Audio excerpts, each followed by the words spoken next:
Hey, how you doing? Not that good, but we really are just up against it right now. I mean, it's just as bad as we dare imagine it would be. The true horror revealed with the latest pictures from Karl's camera. This is them trying to get out of the water on day one. We couldn't find them in the helicopter because the fierce currents had pushed them north for several miles. You past the field, man, you know.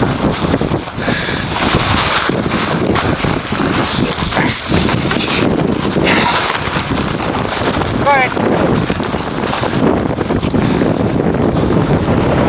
So how was that, Dimitri? Refreshing. This line is a nightmare. It's pretty dirty and messy, and it keeps giving way beneath us. We managed to get the sleds across. That's looking back at whales.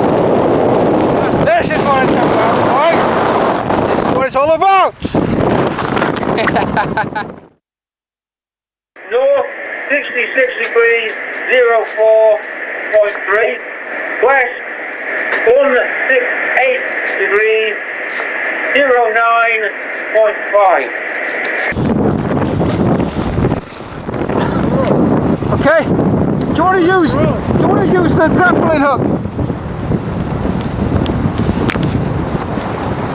Dimitri! Yeah? The grappling hook would assist you at this stage. Yeah, well, I threw it now. No, if I throw it, you can use it to pull yourself across. Okay. Push on. We just had a bit of an incident when the piece of ice that we climbed on came loose and came away on us. We ended up back in the water scrambling to keep up with it. It was over there.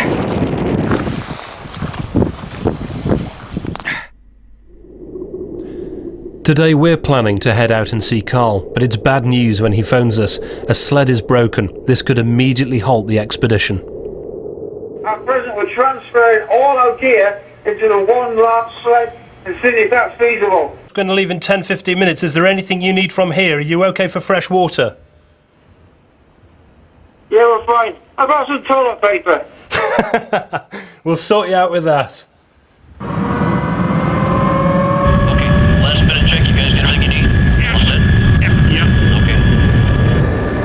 With Karl's mercy drop on board, we head out. This is a high-risk exercise in itself.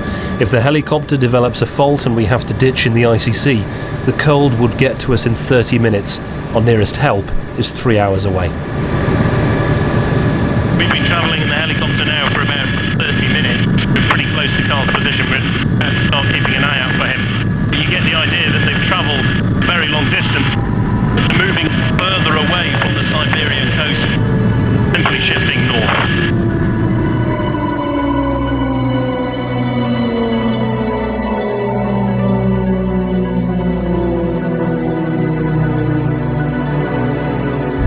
Okay, there's a red flare on your 11 o'clock. North 66, west 165, 62 miles from land on a piece of ice in the middle of a sea on top of the world. Karl Bushby and Dimitri Kiefer. You want to land close to them? Gangi, Yeah, I mean, they've got a solid piece of ice, so I think we should trust them, yeah? Yeah, I think that's all right.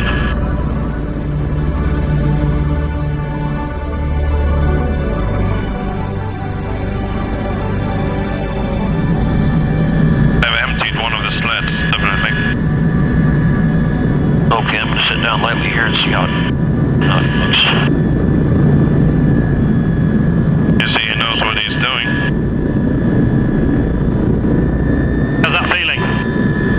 So far so good. I'm just gonna take a look out here. The pilot dropped me off and took off. He didn't want to spend a second more than he had to on the ice. If the engine dies, we're in big, cold trouble. Hey guys, how you doing? Some toilet roll for you. This is the most expensive delivery I ever had.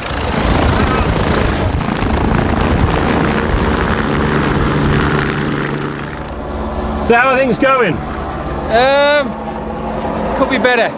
Could be worse, but it could be better. Go on, At least we're north, we're not south. so north is a good thing. We're north, but unfortunately we're continually going north because what little distance we're making in this, like you can see around us, behind me, is excruciating. We've just lost a sled. So we're down to one sled. We've had to try and cram everything into this now, which weighs almost 400 pounds. And the two of us are trying to pull that across this, and it's causing us some problems. I mean, the organisation thing, it's a lot, it's slowing us down all the time. On top of that, Dimitri's frostbitten finger is feeling the cold. How's your hand? Okay, just take a lot of painkillers and it's fine. Karl, is it time to go home, yeah? No, not yet. Not by a long shot. Do you think they're going to come back? We got no space for you, my friend. So after this, Karl and Dimitri will set off that way. They only need to travel for about 10 or 15 miles and then they'll be on Russian ice.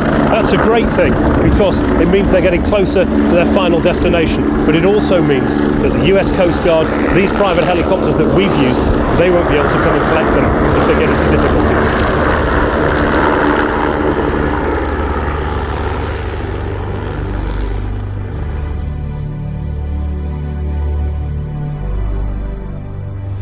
Never before have I felt so safe getting onto a helicopter.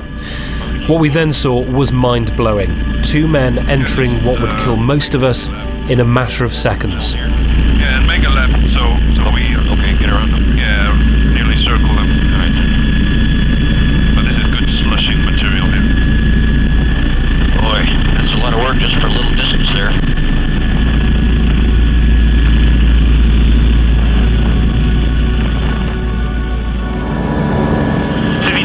The enormous effort that it's taking just to travel, what, 2 or 3 meters, and then, as I can see from the air, he's got to do that all over again in another 10 or 20 meters. This is going to be tough going.